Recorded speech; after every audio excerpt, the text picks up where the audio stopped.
Pues sí, trabajo en una pequeña asociación profesional que se llama Economías Biorregionales. Ya que has comenzado, formamos parte de un ecosistema del que forma parte también Aspodemi, que es una asociación de inserción, de trabajo con personas de familias que tienen hijos con diversidad funcional o discapacidad intelectual. La Universidad de Burgos también ha entrado en el ecosistema y se ha conseguido un premio de una convocatoria que ha sacado COTEC, una fundación estatal con recursos de IKEA, para seleccionar 3 proyectos, y uno de ellos va a ser aquí en la provincia de Burgos, en el desfiladero de Pancorbo, en la mancomunidad de Desfiladero y Pancorbo, y va a tratar de hacer fertilizantes con los recursos que ya se están recogiendo de residencia y de ancianos y de hospital en Miranda de Ebro, y hacer una planta para producir fertilizantes líquidos. Entonces, queda ya introducido este punto. Yo creo que también estoy en representación, y explica en parte el recorrido de la intervención que voy a hacer, de una red de municipios agroecológicos, del que es socio Miranda de Ebro, por cierto, y también ha sido Zamanzas y otros municipios en Burgos. Y el título de la intervención es Transición o Conversión Agroecológica. Y quería detenerme un momento en esto porque estamos en pleno debate. No sé si está Roberto ya por ahí, sí, ya te veo. Yo lo voy a interpretar del siguiente modo. Transición es cualquier agricultor, y seguramente hay varios en la sala, es consciente de que va a tener que hacer un giro más o menos brusco, más o menos pautado, paulatino, lento, hacia un modelo que se aproxime más a lo que se llama, de un modo demasiado global, agricultura sostenible. La transición es un proceso que tú mismo te marcas, para el que vas a tener ayudas de la política agraria común y tu propia decisión, y llegarás hasta donde quieras en función de las ayudas que tengas. El concepto de conversión es si decidís incorporaros a la agricultura ecológica certificada, que es una de las cosas que se recomiendan, y van a pedir que el 25% de la superficie agraria útil en la Unión Europea pase a ser agricultura ecológica. Así que transiciones vamos pasito a pasito, y conversiones tengo claro que quiero que mi explotación se oriente hacia una producción ecológica certificada, que supone mercados distintos, exigencias de certificación diferentes de los insumos, del producto, y seguramente después Roberto le dará una buena vuelta al aspecto conversión. Yo me voy a centrar más en la transición. ¿Cómo lo podemos hacer? Muy poquito a poco, de acuerdo a lo que plantea para la mayor parte de los agricultores, de la granja a la mesa, ese hashtag European Union Farm to Fork, que sería la manera en la que se tiene acceso a esta información en Bruselas. Pero yo creo que una de mis especialidades y vocaciones es no solamente plantear cómo llegan alimentos de calidad de la granja a la mesa, sino reconvertir y aprovechar que es capicúa el F del Farm to Fork en inglés, para que en castellano sea cómo hacemos una buena gestión de los residuos que salen de nuestras mesas, de nuestras industrias agroalimentarias, de toda la cadena de valor agroalimentario, para que vuelvan a las granjas y sean los agricultores los principales actores del cierre de ciclos de la materia orgánica. Y aquí estamos en un momento crítico, el año 23, con la planta de Abajas, que ha comenzado ya a recibir el quinto contenedor que se está recogiendo en Burgos, en un momento de movimientos importantes. Ya lo ha planteado esta imagen, como me habías dicho, céntrate en la estrategia del Pacto Verde Europeo, el año 2019 a finales, a puntito de entrar en el problema del COVID y de la pandemia, del COVID-19. La Comisión Europea saca un Pacto Verde Europeo, se cierra el mundo durante unos cuantos meses, y a la vuelta, con toda la fuerza, consideran que el Pacto Verde es una especie de plan Marshall para salir de una contracción económica sin precedentes. Se plantea la granja a la mesa como la estrategia con la que se va a aprovechar la crisis, y el que menos sufrió la crisis del COVID fue, sin lugar a dudas, el sector agroalimentario. ¿Cómo vamos a conseguir plantear una estrategia que revise a fondo, desde el punto de vista de la sostenibilidad, de la emisión de toxinas, la estrategia de la política agraria común? Pero la política agraria común para entonces ya estaba lanzada. La Consejería ya tenía un borrador prácticamente de plan cuando esto se lanza en el año 19, 20, 21.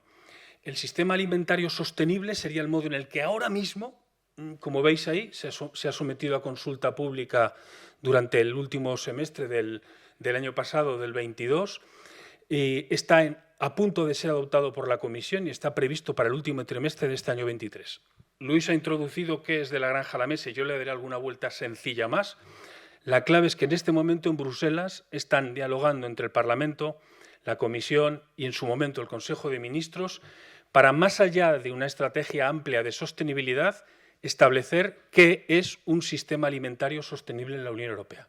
Yo formo parte de algunas organizaciones que intentamos hacer lobby para que un sistema alimentario sostenible no solamente sea con menos toxinas, sino que, y esto es una posición que entiendo que cuando me dejas la primera comunicación, lo reterritorialicemos en lo que se llaman sistemas alimentarios territorializados. Iremos viendo algunas cosas a lo largo de la comunicación. Estamos en este mismo momento en un debate importante y os introduciré algunas de las cosas que venimos haciendo lobby con la BEUC, con la Oficina Europea de Asociaciones de Consumidores, para intentar que los consumidores europeos tengan acceso a una información de calidad en lo que respecta a si es sostenible o más o menos territorializado, de proximidad, los alimentos en los lineales o en los supermercados. Pero yo creo que no debemos quedarnos solamente con lo que dice Bruselas, que habla mucho y se hace poco y lento, ni con lo que hace Madrid o Valladolid. Yo creo que uno de los referentes, y voy a poner varias imágenes en los próximos minutos, tiene que ver con el modelo francés. Francia es un país que ha utilizado la agroecología como un concepto que viene mucho tiempo atrás, que ahora mismo constituye un modelo de proyecto para el sistema agrario francés. El instituto, el equivalente al antiguo INIA aquí, lleva mucho tiempo trabajando en cómo vamos a conseguir hacer una transición agroecológica, que significa muchos modelos de agricultura cada vez más encaminados a una producción sostenible con un final o al menos un punto avanzado en la producción ecológica certificada. Los franceses son, sin lugar a dudas, un referente que creo que deberíamos mirar con frecuencia. Fijaros lo que significa para ellos transición agroecológica. A ver si soy capaz de utilizar el puntero. Bueno, creo que con esto lo apago. ¿Cuál puede ser?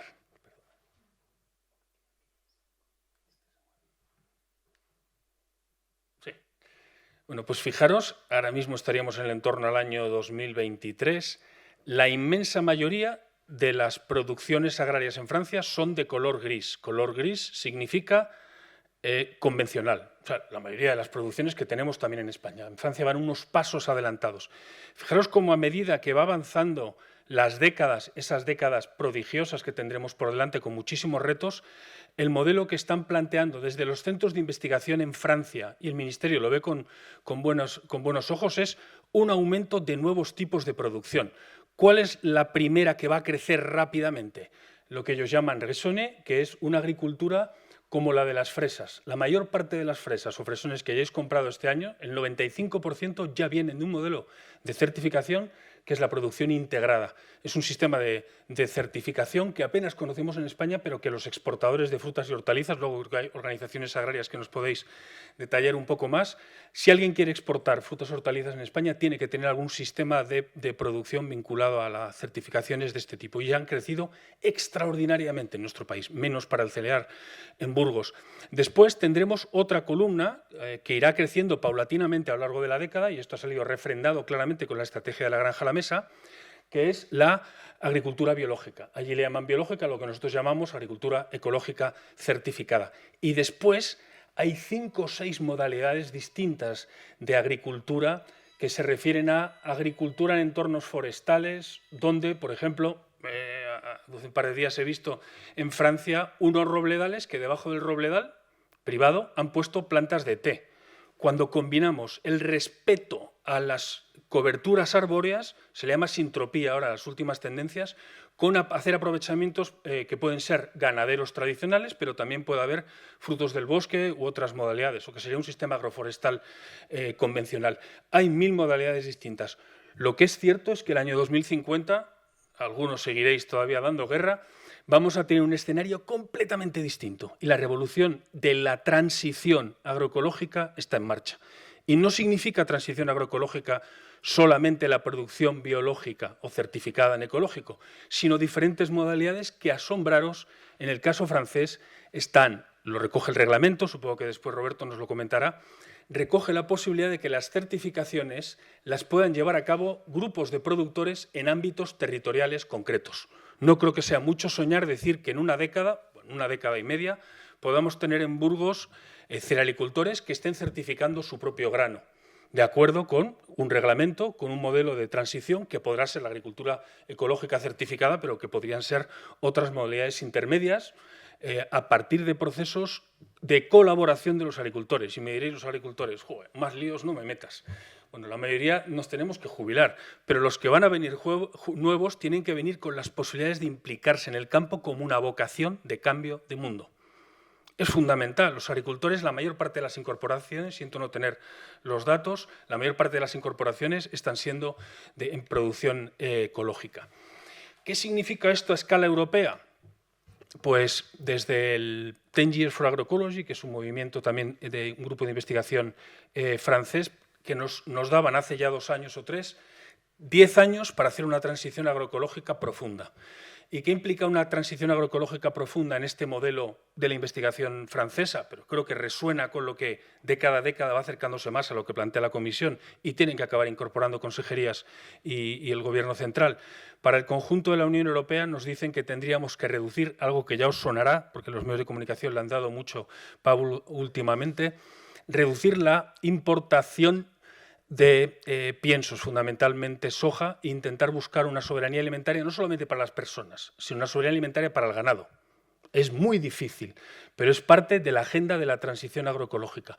Podemos recuperar superficies para la plantación de forrajes, siembra de forrajes, arbóreos o herbáceos, podemos ser capaces de recuperar las legumbres de consumo humano para sustituir también la importación de legumbres que son mayoritariamente de importación. El modelo de TIFA tiene dos. Uno, solamente nos atenemos a una mayor soberanía alimentaria de los humanos, pero también del ganado, para la Unión Europea. Y, por otro lado, planteando escenarios de reducción de emisiones tan comprometidos como los que realmente tendremos por delante. Y, efectivamente, también se puede conseguir, sobre todo si se reduce la carga ganadera en intensivo especialmente. Pero en el fondo de todo esto hay un concepto que en un entorno, y sabiendo de Luis, es la tasa de retorno energético. ¿Qué significa la tasa de retorno energético? Normalmente un empresario del sector agrario, y estos años está temblando, tiene que hacer un cálculo en cuánto me cuestan los insumos, fertilizantes, gasolinas, bombeos, gasóleos, etcétera, con los ingresos que voy a obtener. Y ese balance económico es lo que determina su viabilidad. La tasa de retorno energético es un estudio físico que determina cuánta energía utilizo para obtener un determinado alimento.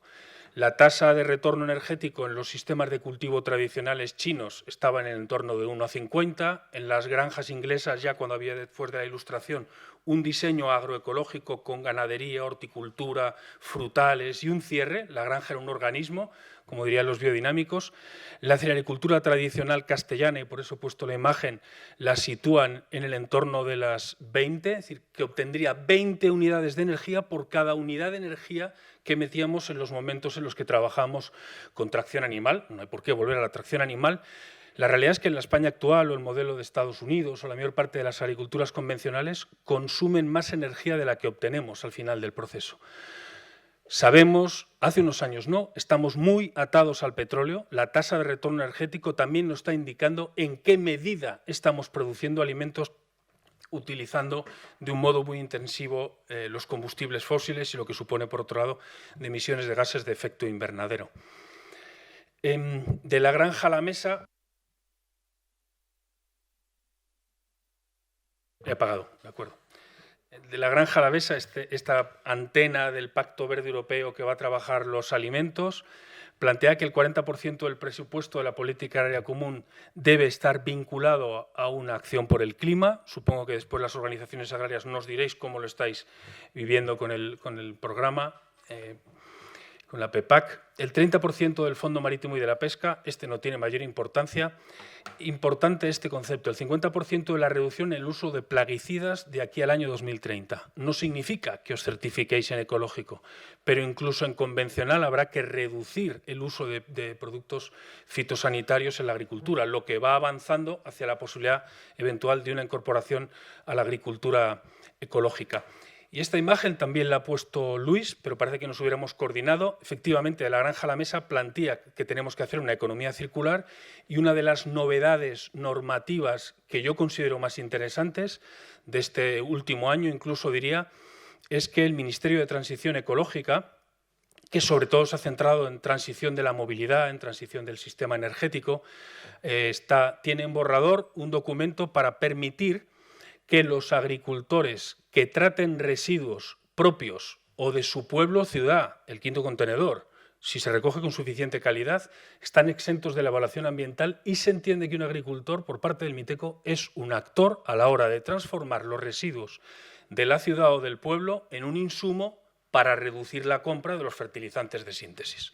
Esto es a lo que se le llamaría, el Ministerio le llama compostaje agrario. O sea, que podremos ver en la provincia de Burgos, veremos cómo se interpreta por parte del consorcio y los diferentes actores, desde la Junta y provinciales.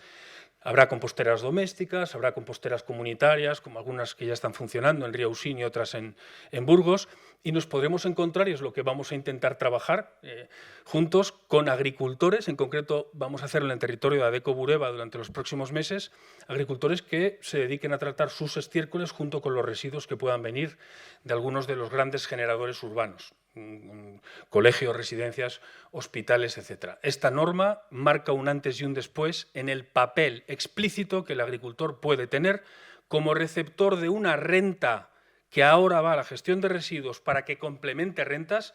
Pensar que 200 toneladas en Madrid, en Extremadura, en Navarra hay casos ya funcionando, los agricultores reciben 60 euros por tratar los residuos del entorno urbano por parte de las mancomunidades o de los consorcios de residuos. Si trata 200 toneladas, que no es nada, esto con un tractor y 2.000 metros cuadrados se hace. ¿Qué renta complementaria puede tener un agricultor por tratar 200 toneladas? 12.000 euros al año. ¿Cuánto va a recibir un agricultor de la política agraria común? Realmente en términos de renta es un apoyo importante y en términos de mejora de la calidad del suelo también lo va a ser. Seguro que del suelo se hablará más extensamente posteriormente.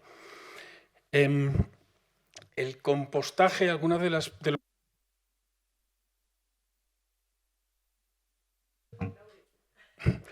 de plaguicidas químicos en el 2030, la reducción de las pérdidas de nutrientes en un 50%. La mayor parte de estos conceptos técnicos, que pueden parecer fríos, ¿cómo voy a conseguir el uno, el otro y el otro? Hay un concepto de un economista, supongo que estaréis utilizando, Max Neff, chileno, al que le dieron un premio Nobel alternativo en los años 90, hablaba de satisfactores sinérgicos. ¿Qué es un satisfactor sinérgico? Es inteligencia. Es cuando uno hace una cosa, pero bien orientado a esa cosa es capaz de resolver 1, 2, 3 o 4 problemas que tiene formulados. El compostaje puede permitir, punto 1, reducir el uso de los plaguicidas, porque si el suelo está sano, las plantas están sanas y se necesitan menos plaguicidas. Reducir la pérdida de nutrientes. Cuando uno aplica en el suelo nitrógeno, fósforo y potasio de síntesis y hay poca materia orgánica en los suelos, después de décadas de roturación sin aporte de materia orgánica, el NPK es un mineral, se diluye con el agua, se nos va a contaminar los acuíferos. Veremos qué dice la Confederación con el nuevo plan de Cuenca y algunas zonas sensibles en Burgos. Y por otro lado se puede volatilizar, es decir, perdemos dinero, mucho, de los fertilizantes nitrogenados porque se volatiliza la atmósfera, óxido nitroso, 300 veces más efecto invernadero, una molécula de óxido nitroso que si saliera en forma de CO2 o contaminando los acuíferos. Cuando metemos materia orgánica, el nitrógeno, el fósforo y el potasio se quedan quelados en las estructuras de la materia orgánica y de los humus. De manera que estamos haciendo un uso mucho más eficiente del nitrógeno, del fósforo y del potasio. Yo, si alguien quiere reducir gastos en nitrógeno, fósforo y potasio en NPK, le diría añade compost o algún tipo de material bien madurado a tu suelo porque va a captar estos nutrientes. Por otro lado, la Comisión impulsará el desarrollo de los cultivos ecológicos hasta un 25% de la superficie agraria útil en la Unión Europea. El PEPAC de España creo que ha dicho que un 15%. Añadir materia orgánica al suelo es iniciar el camino de la conversión a la agricultura ecológica. ¿De acuerdo? O sea, todo esto es un satisfactor sinérgico. Tenemos la suerte en Burgos de que hay varios investigadores que están bien enfocados en esto, incluso a escala nacional, y es importante que sigan manteniendo la antorcha. El plan estratégico de la PEPAC ya tenía más o menos previsto, se encuentra con el de la granja a la mesa y menudo revoltijo que se montó en el ministerio. ¿Os recordáis? ¿Os suenan las organizaciones agrarias? Tenemos que pararlo todo, nos van a meter unos objetivos ambiciosos, había organizaciones agrarias que no estabais demasiado de acuerdo. Bueno, el caso es que era un mandato, yo diría que casi era un mandato no solamente legal, sino un mandato del planeta, el intentar avanzar en estas posiciones que claramente tuvo que incorporar el Ministerio, aunque la posición no era favorable a unos objetivos tan ambiciosos, que en cualquier caso de la Sociedad Española de Agricultura Ecológica se valoró que muy ambiciosos no son, pero bueno, van camino. Uno de los contenidos de esta directiva de sistemas alimentarios sostenibles, os comentaba al principio, ese lobby que hicimos con la Asociación Europea de Consumidores. Naciones Unidas lleva tiempo trabajando y hace muy poco hay una declaración de la Comisión Europea pidiendo alinearse con los objetivos de Naciones Unidas. Plantea que desde hace décadas que los consumidores tienen que tener acceso a información relativa a la sostenibilidad de los productos. Lo primero que nos dice a todos es otra etiqueta más, aparte de las que ya tenemos o de las que puedan venir de los Nutri-Score, que es lo que se ha dedicado fundamentalmente el Ministerio de Consumo, u otras muchas certificaciones. Está alineado con los Objetivos de Desarrollo Sostenible y este sería el modelo con el que en el Reino Unido están planteando a través de una fundación, donde hay muchas organizaciones de la gran distribución, informar de cuando vayas al lineal, coger un tipo de arroz y ver si tiene un único impacto de tipo A, que significa es muy sostenible, o de tipo G, que significa no lo compres. Esto lo que va a permitir no solamente es información al consumidor, es que los productores cuando analicen esto y digan, ostras, que estoy con un G, yo no puedo ir al lineal con un G, y pidan qué puedo hacer para mejorar y pasar del G al F, del F al E, al D, al C, y entras en lo que se llama técnicamente un benchmarking.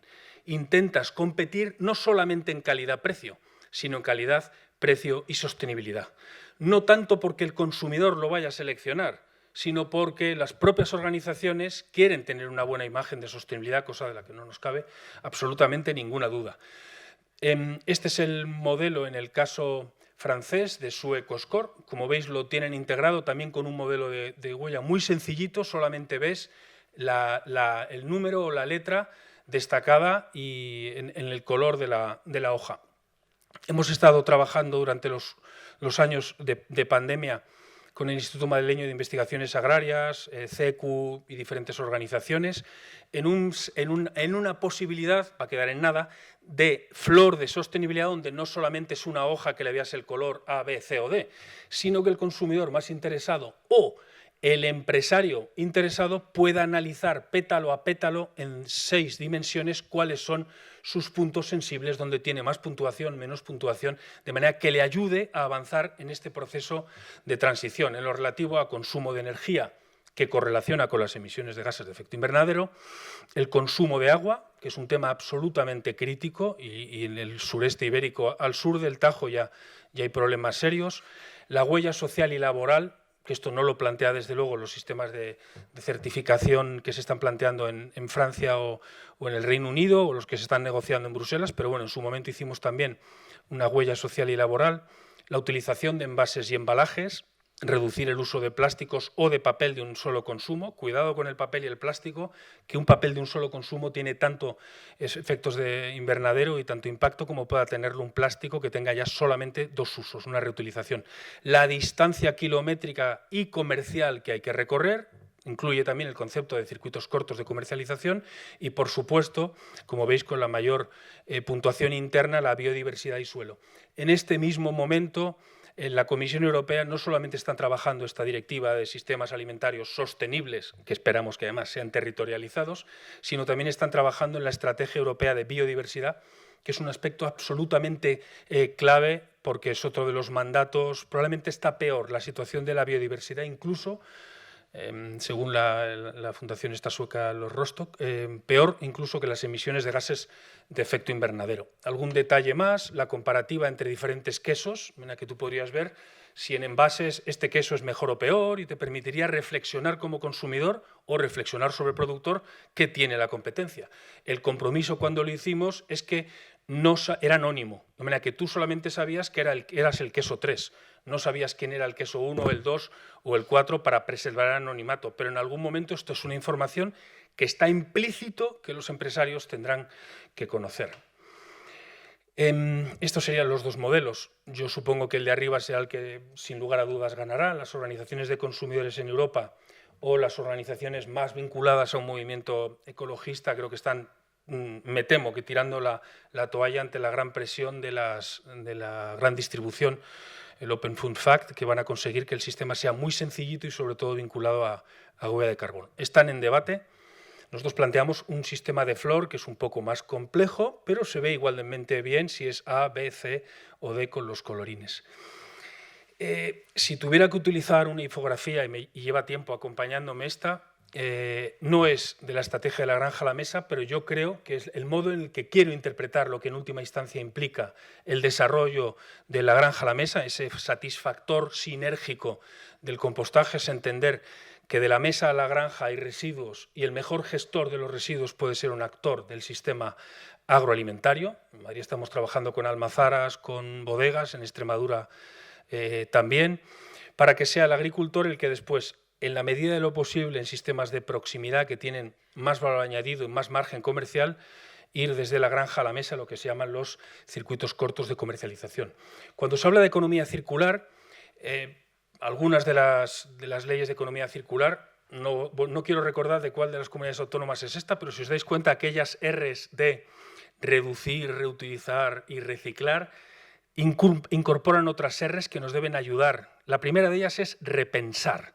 Tenemos que repensar el sistema alimentario de los pies a la cabeza. Tendremos que rediseñar sistemas de logística directa, cómo llegar a los consumidores de otra manera distinta, lo más próximo posible, pero también de logística inversa. Economía circular significa que es responsable del producto que pone en mercado el que lo ha fabricado. ¿Cómo vamos a establecer un sistema de logística inversa? Y aquí tenemos algunos ejemplos en temas de compostaje que son agricultores que en lugar de llevar un camión de consorcio, perdón por el ejemplo, hasta no sé dónde en la provincia, es un agricultor el que con un remolque recoge en el propio pueblo, un pueblo que está a 100 kilómetros de la planta de tratamiento de Abajas, recoge y el propio agricultor se lo lleva. Cobra por hacer la recogida, es muy fácil la autorización para hacer la recogida y cobra por el tratamiento. El tema de la logística también es, con costes crecientes de la energía y del transporte, es una cuestión a considerar. Algunos aspectos habrá que refabricarlos, vamos a intentar refabricar fertilizantes a partir de materia orgánica, reparar, redistribuir o reducir, que serían los más convencionales. ¿Cómo voy de tiempo? Muy bien.